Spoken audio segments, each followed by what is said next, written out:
असतो मा सद्गमय तमसो मा ज्योतिर्गमय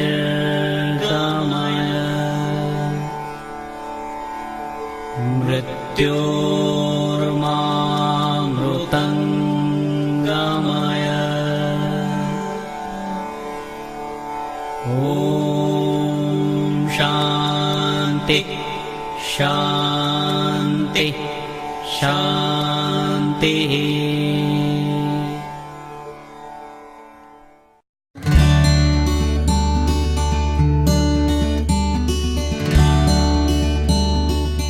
तालचेर स्वयंशासित महाविद्यालय तालचेर भूखंडर एक ऐतिहासिक प्रतिध्वनि। वर्षे कि 2 वर्ष नुहे दीर्घ 50 वर्ष धरी निजको सामिल करिछि तालचेर उच्च शिक्षा क्षेत्र को सुजोग आनी देछि। अनेक जीवन रे रंग भरी देबाको निजको उत्सर्ग करिछि। नुआ नुआ स्वप्न धरी आगको बढ़ुथिबा भविष्यत नागरिक मानंकर जीवन गढ़िबाको।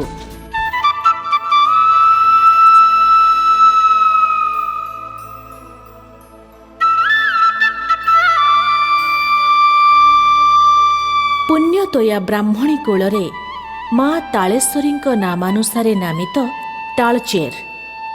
एठी रहिछि प्रकृतिर अपरूप नैसर्गिक शोभा और आनंदर उष्म अनुभव।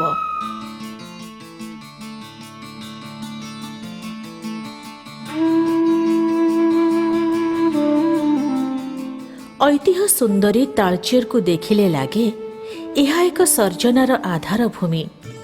प्राचीन गर्भ को अंतर्दृष्टि देखिले भेटी हुए तालचेर घटकोशरे निर्जीव परि पोती होई रहिथिबा कला हीरार सजीव वस्तु।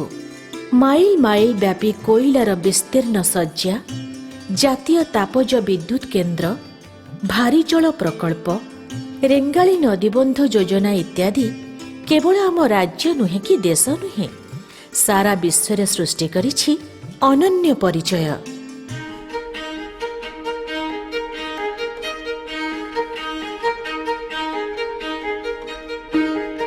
तालचेर भूखंड सर्वधर्म समन्वयर स्थल।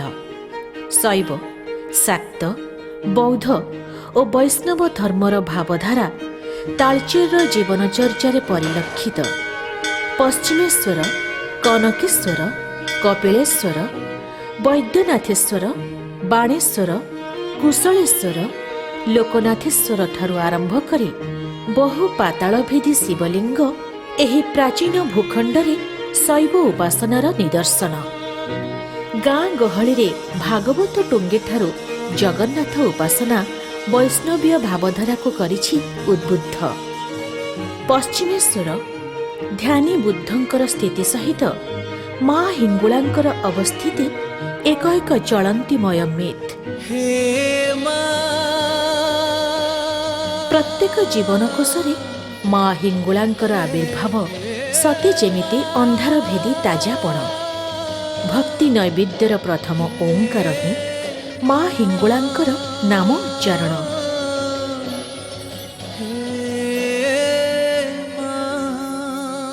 तालचेर स्वदेशी और प्रवासी मानंकर समन्वय भूखंड। प्राचीन और आधुनिकतार एक मिश्रण। समय सुअरे आगकू बढ़ुछि तालचेर।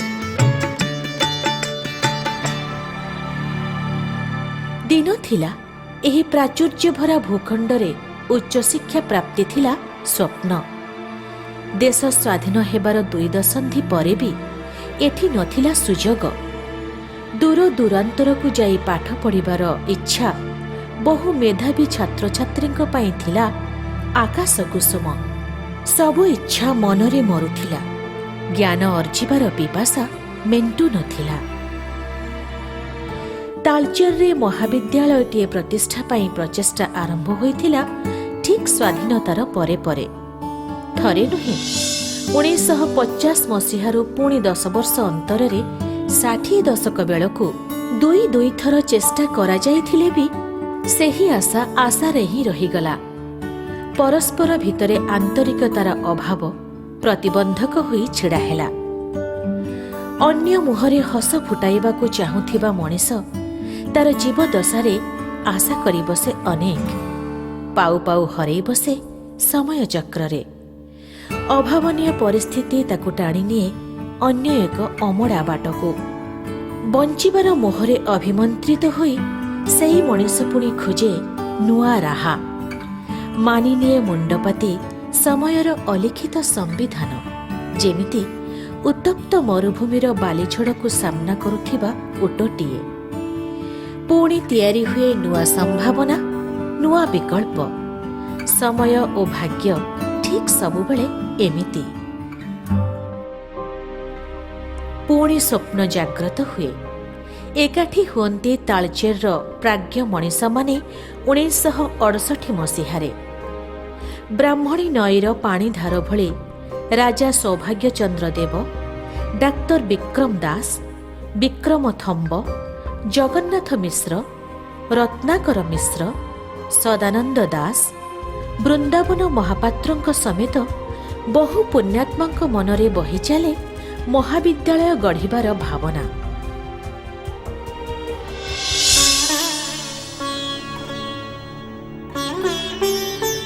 କି ଉତ୍ସର୍ଗୀକୃତ ଚେଷ୍ଟା!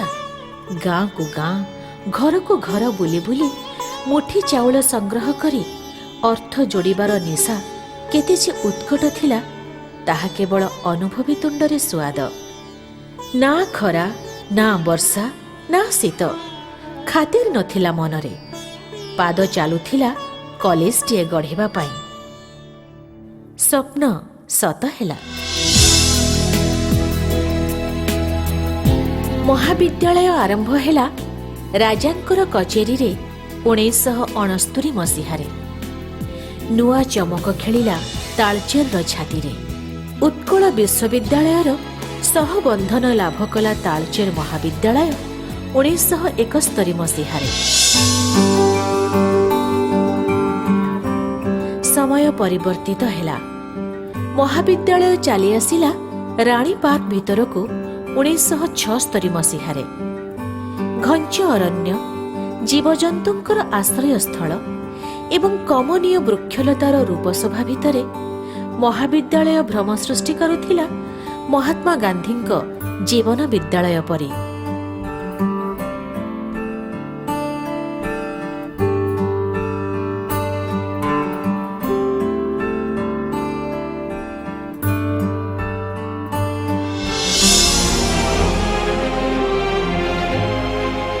ପ୍ରାକ୍ ବିଶ୍ୱବିଦ୍ୟାଳୟ ପାଠ୍ୟକ୍ରମରୁ ଧୀରେ ଧୀରେ ବଢ଼ି ଚାଲିଛି ମହାବିଦ୍ୟାଳୟ ଆଗକୁ ଆଗକୁ। କଳା, ବିଜ୍ଞାନ, ବାଣିଜ୍ୟରେ ସ୍ନାତକ ସହ ସ୍ନାତକୋତ୍ତର ପାଠ୍ୟକ୍ରମ ରହିଛି ମହାବିଦ୍ୟାଳୟର ପରିସରରେ। ଦଶନ୍ଧି ପରେ ଦଶନ୍ଧି ବ୍ରାହ୍ମଣୀ କୂଳ ଲଙ୍ଘିଲା ପରି ତାଳଚେର ମହାବିଦ୍ୟାଳୟରେ ଛାତ୍ରଛାତ୍ରୀଙ୍କ ସଂଖ୍ୟା ବଢ଼ି ଚାଲିଲା ଆଶାତୀତ ଭାବରେ।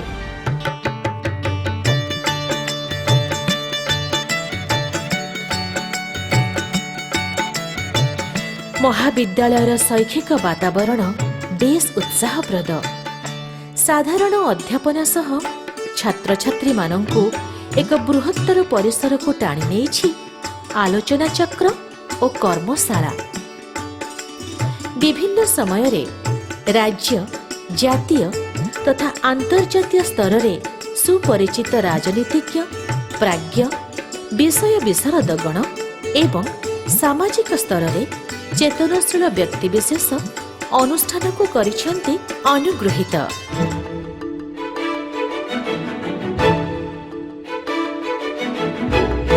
ବୌଦ୍ଧିକ ଉଚ୍ଚାରଣରେ ସମଗ୍ର ରାଜ୍ୟରେ ଏକ ସ୍ୱତନ୍ତ୍ର ସ୍ଥାନ ଅଧିକାର କରିଥିବା ଏହି ମହାବିଦ୍ୟାଳୟ ଜନ୍ମ ଦେଇଛି ରାଜ୍ୟ ତଥା ଜାତୀୟ ସ୍ତରରେ ସୁନାମ ଅର୍ଜିଥିବା ରାଜନୀତିଜ୍ଞ, ଶିକ୍ଷାବିତ୍, ପ୍ରଶାସନିକ ଅଧିକାରୀଙ୍କଠାରୁ ଆରମ୍ଭ କରି ସାମାଜିକ ସ୍ତରରେ ପ୍ରତିଷ୍ଠା ଲାଭ କରିଥିବା ବହୁ ଭଲ ମଣିଷମାନଙ୍କୁ। ତାଳଚେର ଉପଖଣ୍ଡର ଏହି ସର୍ବବୃହତ୍ ମହାବିଦ୍ୟାଳୟ 2005 ଓ 2016 ମସିହାରେ ରାଷ୍ଟ୍ରୀୟ ମୂଲ୍ୟାଙ୍କନ ଓ ପ୍ରତ୍ୟାୟନ ପରିଷଦ ଦ୍ୱାରା ଅଧିସ୍ୱୀକୃତି ପାଇବା ସହ 2011 ମସିହାରୁ ସ୍ୱୟଂଶାସିତ ମାନ୍ୟତା ଲାଭ କରିଛି।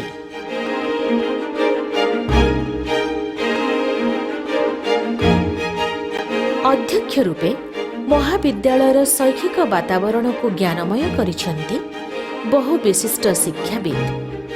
ପରିଚାଳନା କମିଟିର ସଭାପତି ରୂପେ ମହାବିଦ୍ୟାଳୟର ସ୍ୱପ୍ନକୁ ସାକାର କରିଛନ୍ତି ବହୁ ପ୍ରଶାସକ ଓ ରାଜନୈତିକ ନେତୃବୃନ୍ଦ।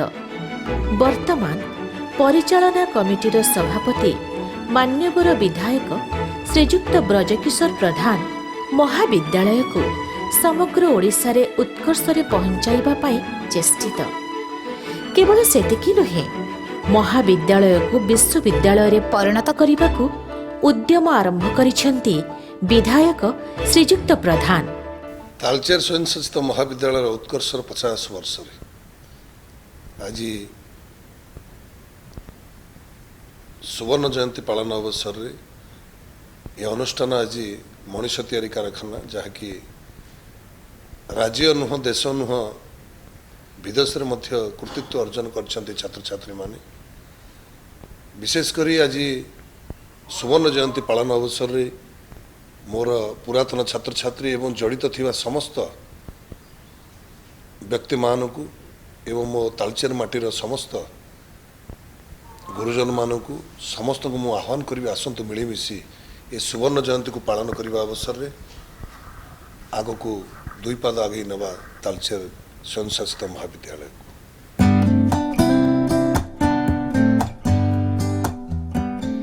ଯାତ୍ରା ଚାଲିଛି ସମୟ ସାଥିରେ।